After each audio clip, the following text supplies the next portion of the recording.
Oh, hello. We're alive. Hi, everybody. I'm Amanda Call. This is my YouTube channel, and we're going to work on a comic page. This is a little short story I started working on last week. We're going to continue working on it tonight. Um, so yeah, I started with just kind of like an empty page, couple of panel borders, and now we have everything roughed in. I have started some of the finished pencils, but still have a ways to go. So we're going to keep working on those this evening. Make sure I actually have an eraser nearby. Erase some of this outer edge since this is kind of looking like it's going to be a bleed panel.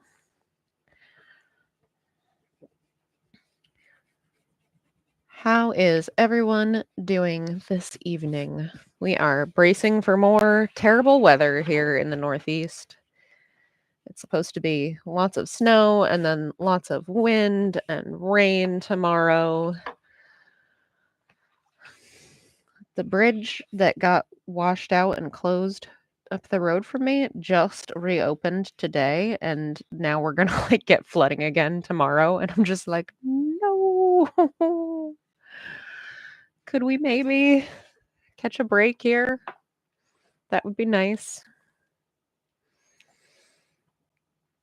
Alright, we gotta sharpen our pencil.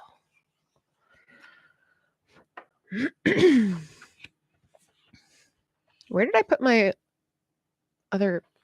eraser? I swear I had it out. Not the little square one. I didn't. The pencil eraser thingy. Alright.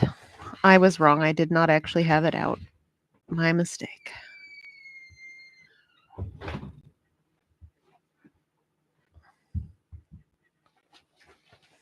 Any luck? Yeah. Mine too? Yeah. Oh my word. Alright, just set it over there. Thanks, UPS. Just dropping stuff off wherever they feel like it. Very helpful. Right? Precisely.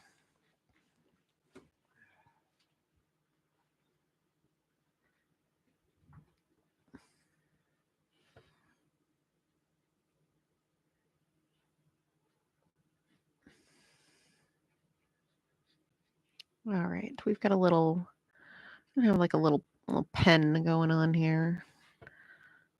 Couple of trees. This is like the little villagey area we're gonna have tucked away in this fold of the hills here.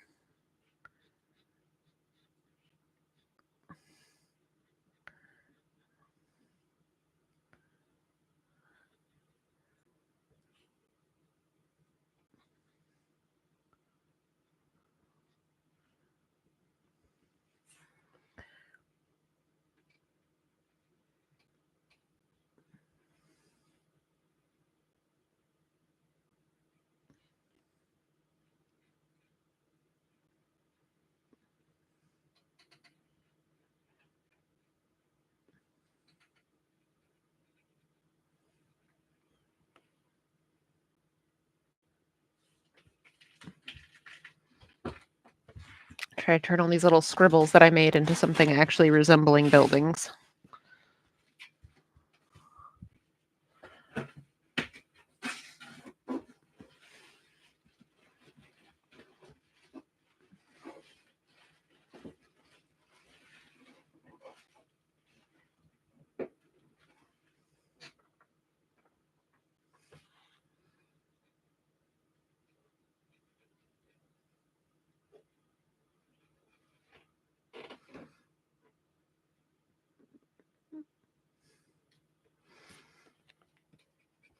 Just a little huddle of small cottages.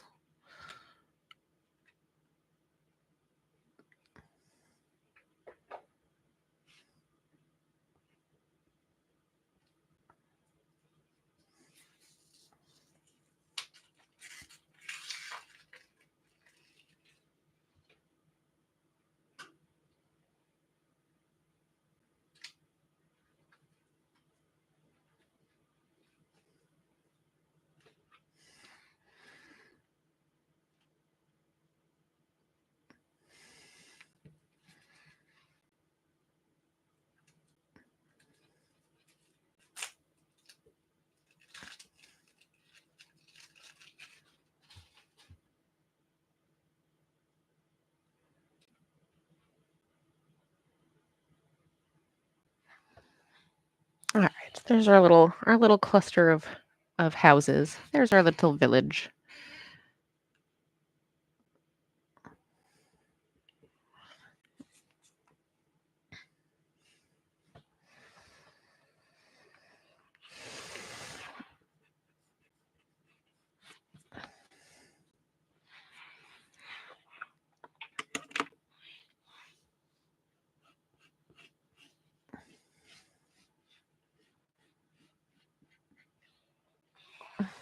Hey, Dirigo, haven't seen you in a while. How are you doing?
Oh, I think that little blob over there was where I was intending to draw some more little dots. We're gonna do some more little dots over here. Bunch of little dots.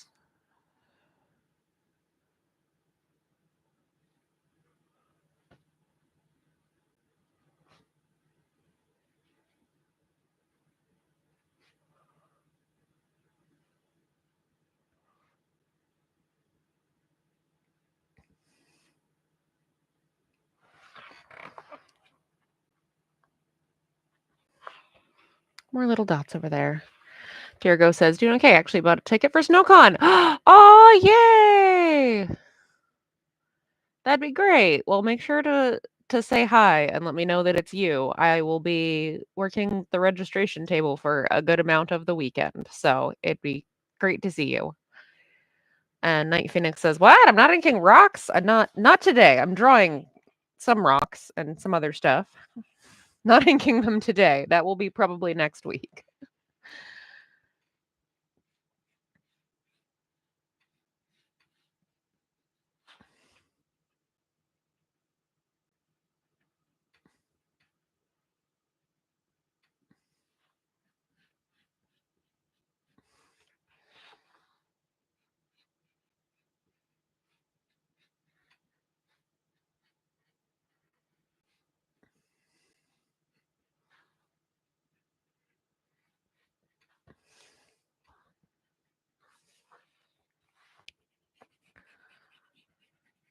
Well, yes, the weather is always trash for the weekend of SnowCon. That's our local gaming convention up in Bangor. It's always bad for SnowCon. It's kind of a running joke is that it wouldn't be SnowCon without an actual terrible snowstorm. Sometimes it's even like an ice storm or blizzard.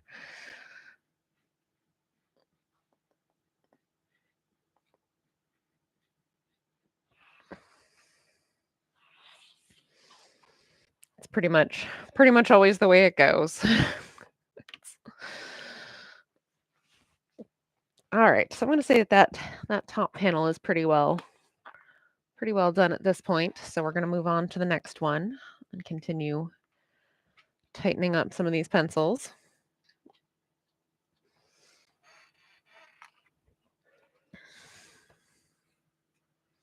It really is. It's kind of remarkable. It always manages to be terrible weather that weekend, like without fail, which is extra funny because it is always the exact same weekend.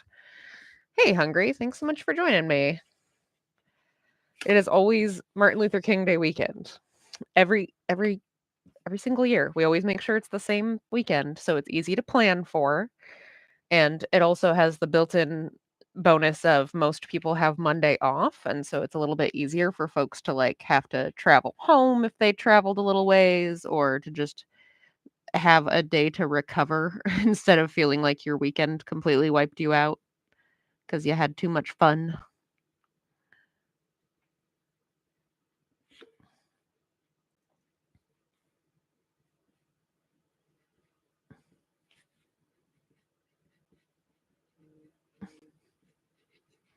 Alright, start fleshing out this mannequin here.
Jericho says, "How long were you guys out of power in the last storm? We weren't for 3 days, 3.5 hours. Tonight and tomorrow do not look good either." They super don't. I am not looking forward to that. 3 days and probably, like, 6 hours, I wanna say, because I think we lost power about, like, midday, like, around noon or 1 or so, that on that what was that?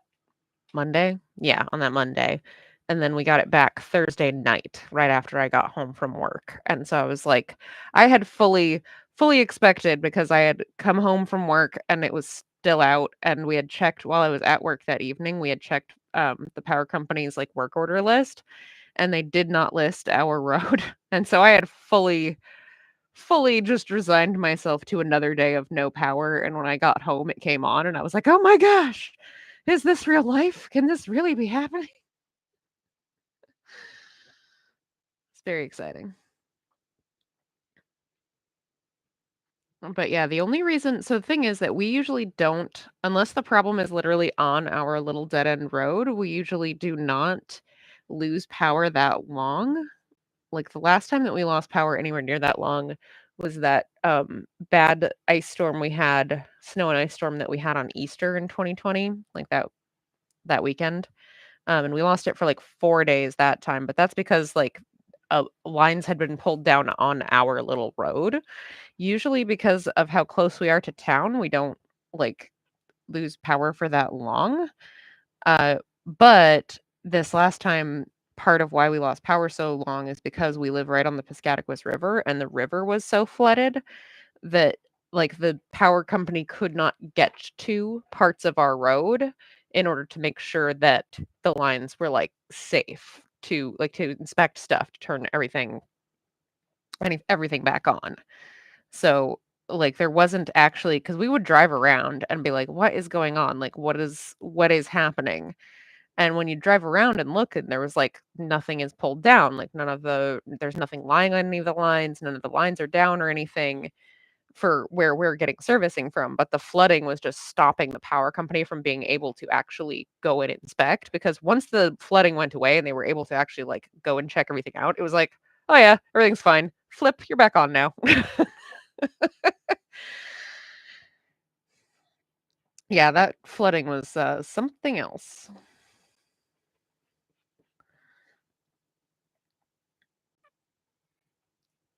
I got trapped. The end of our road got completely covered underwater. We were trapped for a little bit there because the end of my road was under a few feet of water. Like, couldn't go anywhere. It's just like, "Yep. Oh, good thing we're, in good shape to just kinda ride this out 'cause we're stuck."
Leap! Small child leaping.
Whee!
Got our little brook going on here.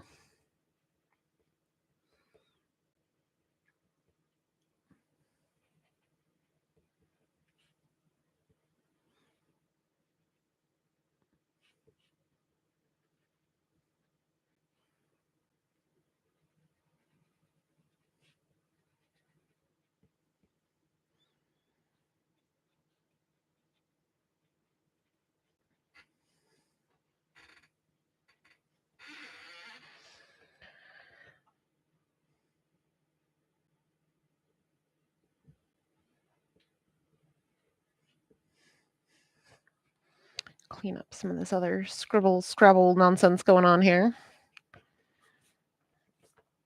But yes, getting ready for SnowCon this coming week. Well, this coming weekend has been the big thing here. Try to get our final T's dotted and I's crossed and stuff ready. And I think we're in good shape. It's always just like you never know until you get there and then you realize like what you forgot and what you're forgetting to take care of and everything. So, we'll see. I'm sure it will be fine one way or the other. And we will have a great time.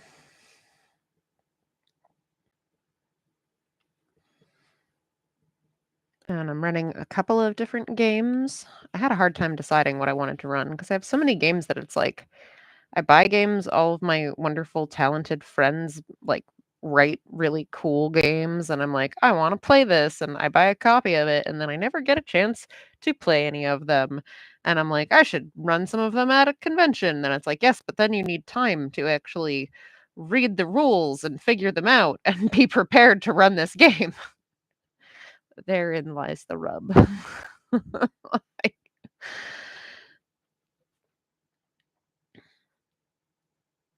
So I'm running one session of travel-sized RPG, which I is a game released by Skirmisher that I've written for, but not this scenario. I have written a scenario for it, but I'm not running that one. I'm running one that my friend Octavia Snore has wrote, and that we published, and I did some of the artwork for, called A Midsummer Night's Scheme. That one is very fun. I got to play test it, so I'm confident that it will be a good time.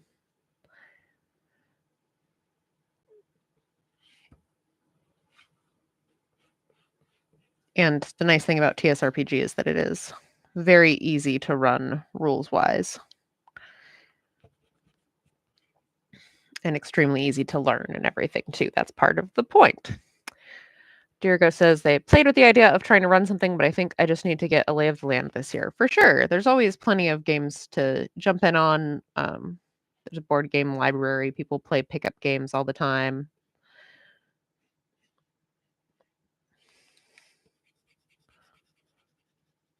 Definitely good to just go and see what is up. I did the very first year that I went to SnowCon, I just kind of went and I played in like one actual RPG and like a game of Catan where I got trounced by an 8-year-old. And that was that was it. That was about it. But I had a great time, and then the following year, I was like, "Okay, I see what's going on here. I can actually run some stuff." And then I just kept going and running more and more games, and then they roped me into being staff and crowned me as the reigning SnowCon regent, which that'll be fun. I'm eager to see who I get to pass my crown on to. I don't know who it is that I'm passing my crown on to this year. They have not told me.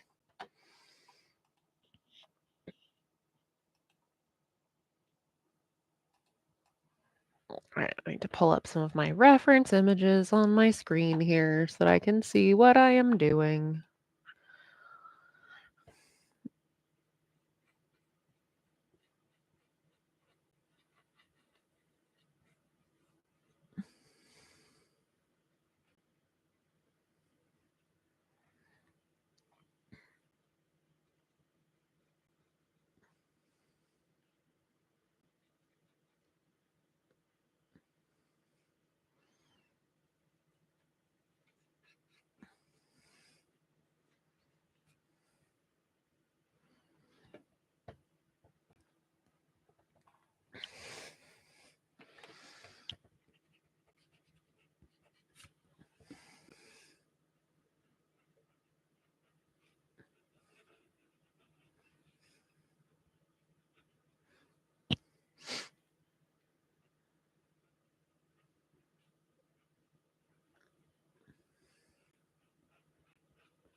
Alright, there's this signed up for a DCC game, a board game, and a Morkborg game. Aw, hey, hun. What? I think you're gonna get to play a game with Diergo. My husband signed up for the Morkborg game too. Sunday afternoon slot on Sunday? It's Sunday afternoon, right, Diergo? I think that was the only one on the schedule, but I could be wrong. You're gonna get to play a game with my husband. Yep, that's the one. He's a good role player. I promise he'll behave himself. I can't keep.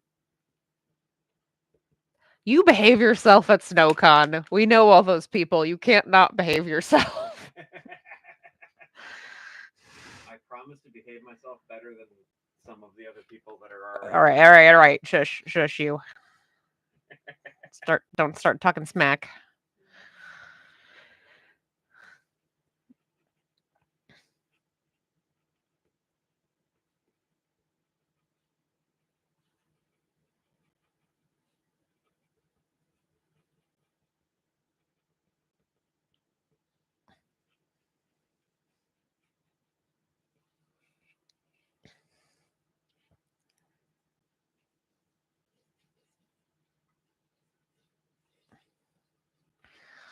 All right, there's a creature, this sort of, I don't know, it looks like it could probably be a Pokemon of some sort. I don't know. I forgot it was Tuesday. It's Morkborg. You're not supposed to behave yourself. I mean, okay, I guess there's that. But there's not behaving yourself insofar as it's a game about dying violently, and then there's being a dick to your other players. We don't need to do that. No need of that.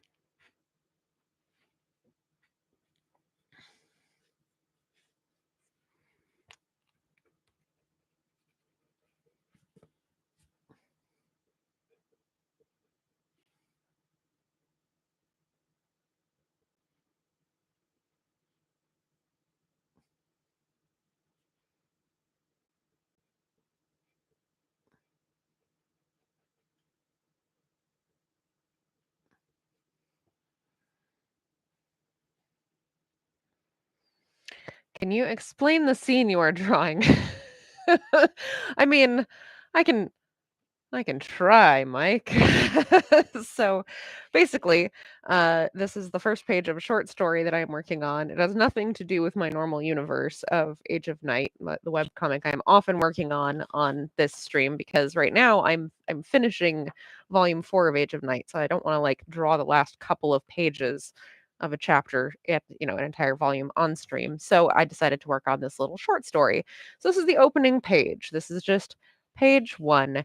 And so we have a lovely opening establishing shot of this nice little pastoral scene. And then we've got these little scamps jumping over a brook here. And there will be text when it is finished that's, you know, kind of setting up a little bit of the scene, but it's really just kind of more vague background. And then in this scene, the little scamps are making their way through a herd of big squishy looking fantasy creatures. They're supposed to be kind of sheep-like, but not really sheep because they're fantasy creatures.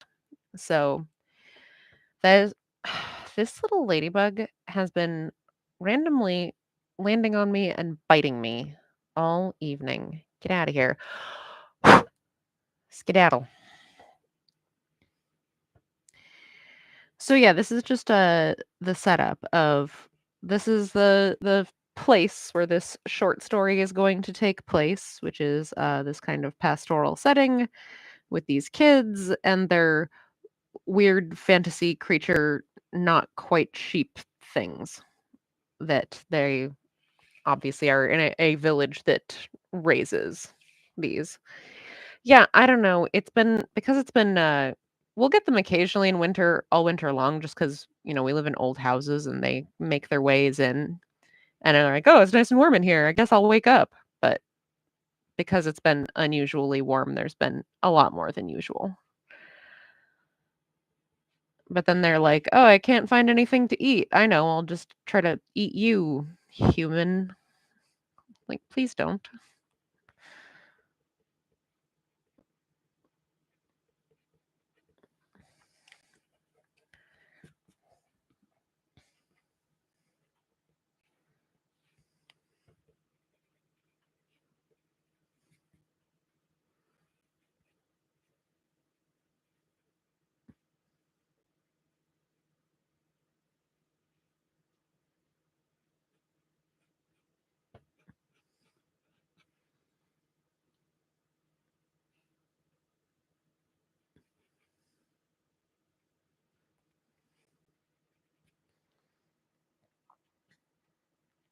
Will there be a nice fluffy sheep like dog protector? Get a nice little sheep dog. I mean there could be.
What is happening? What is happening with the draping on that?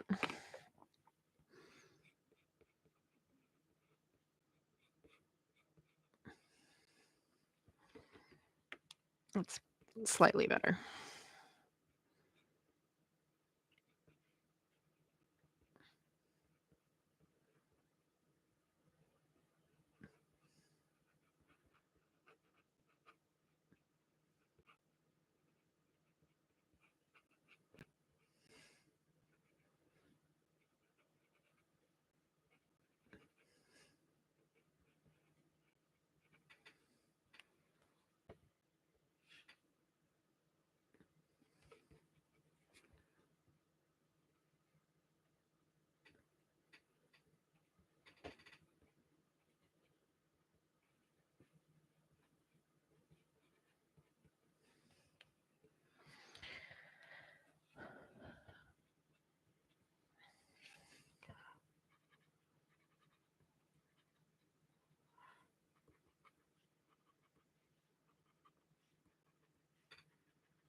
There's a bunch of these guys because obviously it's a flock, so you can get a bunch of these fluffy little dudes just hanging out.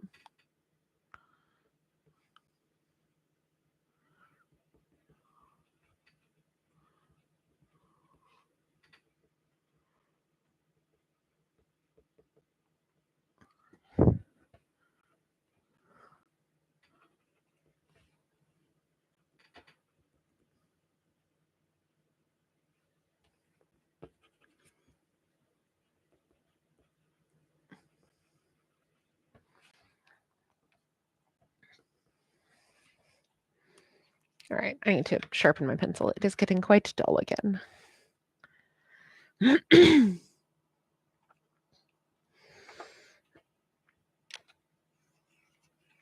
But yeah, that is so I have a couple of big things that I'm in like the home stretch finishing right now.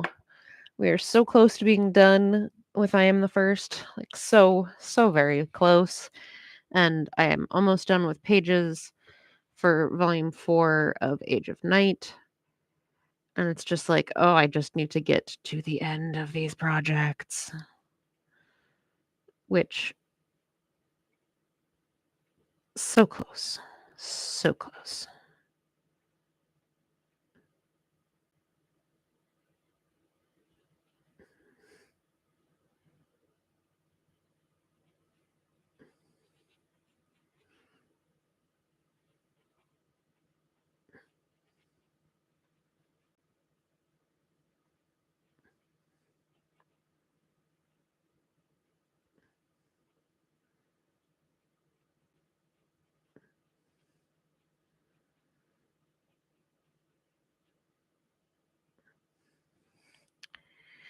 And yeah, so the actual like book release part of volume 4, I will have to update people on because I need to focus on finishing I Am the First before I worry about actually putting the book together because that's obviously quite a lot of work on its own. So before I work on getting that ready for publication, I really just need to be finishing I Am the First pages, which we're so close. We're so close. And that's supposed to be coming out in the next couple of months here.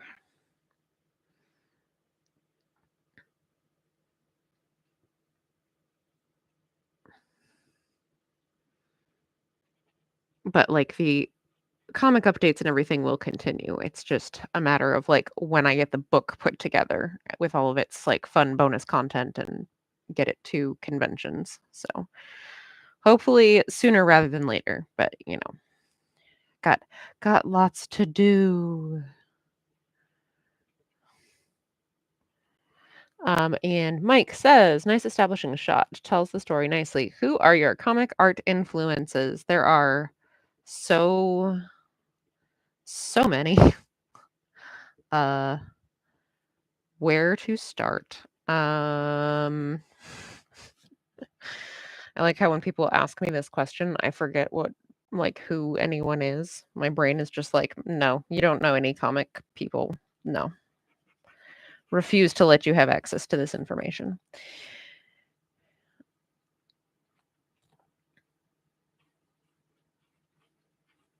So we've got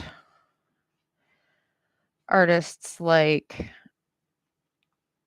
Jeff Smith and I mean, like obviously Will Eisner, James O'Barr, who basically also just is just Will Eisner again. And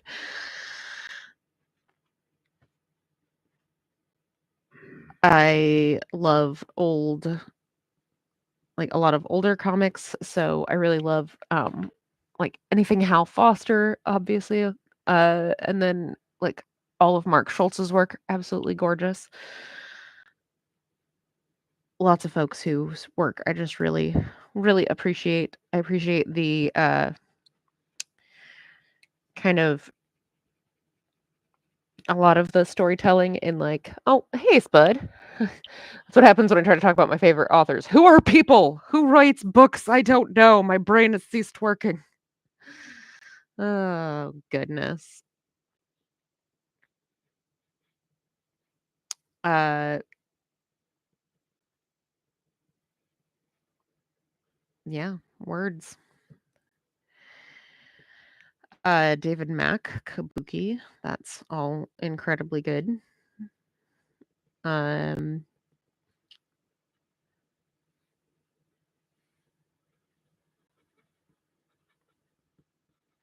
I really like the emotional storytelling of Natsuki Takaya.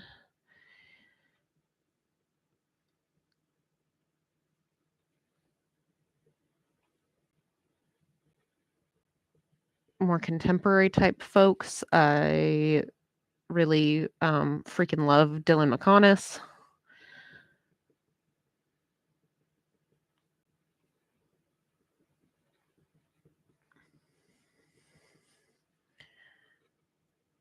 Lots of cool people.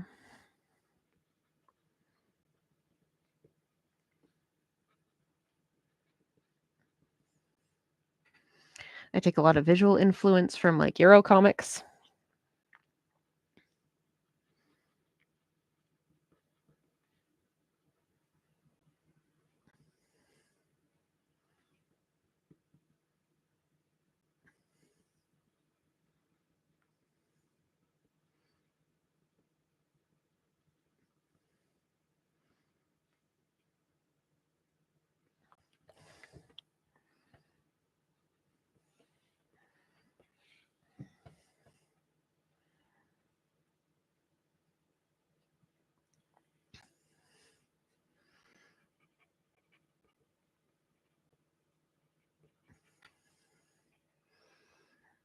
I'm sorry you missed most of the streams, but it's good to see you though. I'm glad you're able to pop in.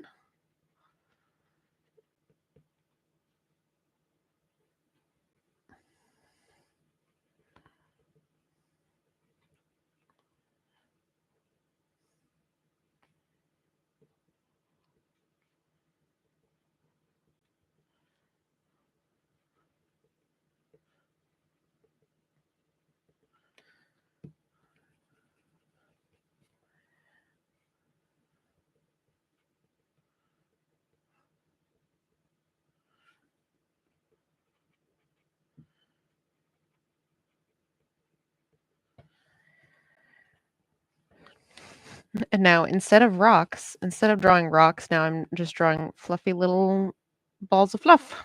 Got little fluff balls. Floof, floof, floof.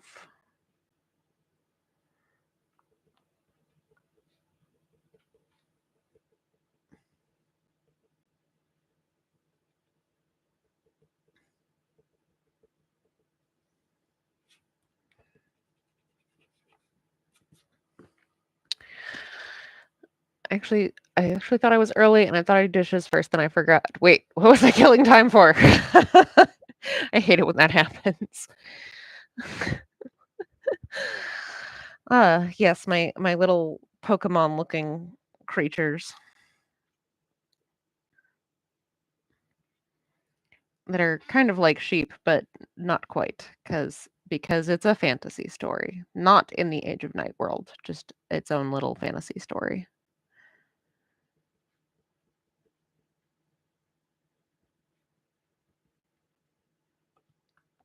Because I don't know, I will refrain from going on too much of a rant, but I really don't like the idea that it's like, oh well, you do fantasy stories, so every fantasy story that you do has to be part of some like grand interconnected world a la Tolkien, and I'm just like, but what if I just wanna write a short story that happens to be a fantasy story that has nothing to do with any of that? Is that, like, allowed? Can I do that, please? It is allowed, and I shall do that, and not everybody needs to have, their own entire alternate universe.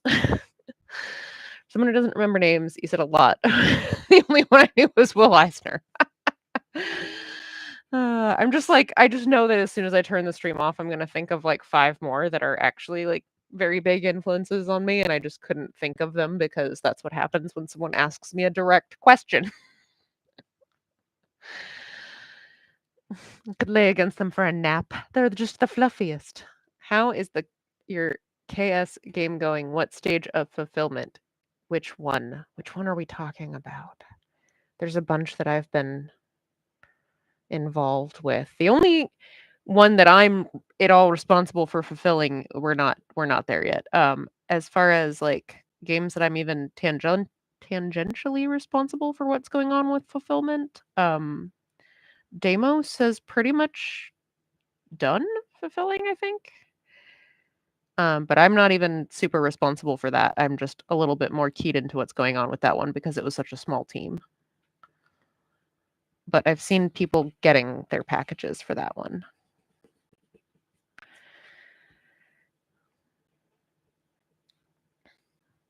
But I am the first is the comic that I was working on that we're not that I'm actually part of the Kickstarter for.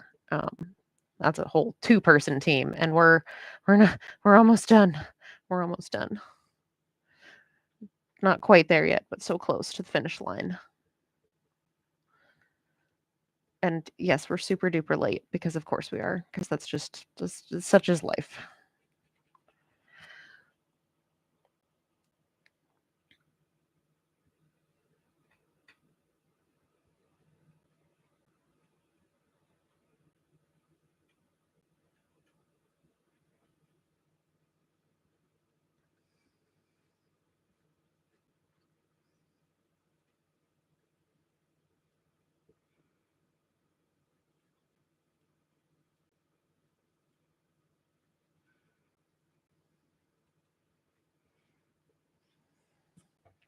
All right, and here's the kids just making their way through the floof.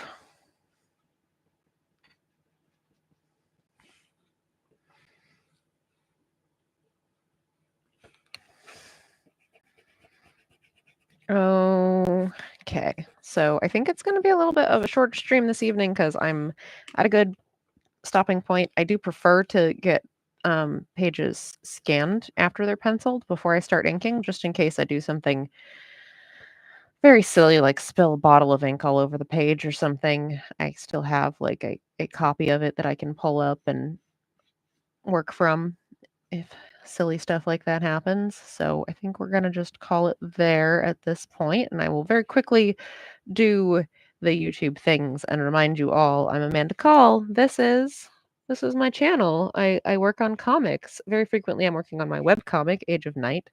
I'm not working on that today. I'm working on a little short story instead because I'm at a part of the Age of Night as far as what I'm working on that I don't really want to spoil what's coming. But you should read it at ageofnight.com. That's ageofnight.com. That updates every Wednesday. And you can read the whole thing online for free. But if you would like to support me, you can do so on Patreon. That's patreon.com/ageofnight, spelled the same way as the comic. I do these art streams pretty much every Tuesday at 8 p.m.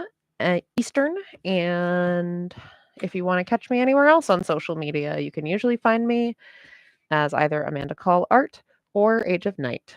And yeah, if you're local, hopefully I will see you at SnowCon this coming weekend, where I will be. Oh yes, Mike, have I ever done a horror story? I have done horror stories. I have one that's in the 666 anthology, released, edited and released by my friend Ian Richardson. That's available on Amazon, and we actually have a second volume of that coming out sometime in the next year that I did another short horror story for. So you should check those out too. There's some really good stuff in there.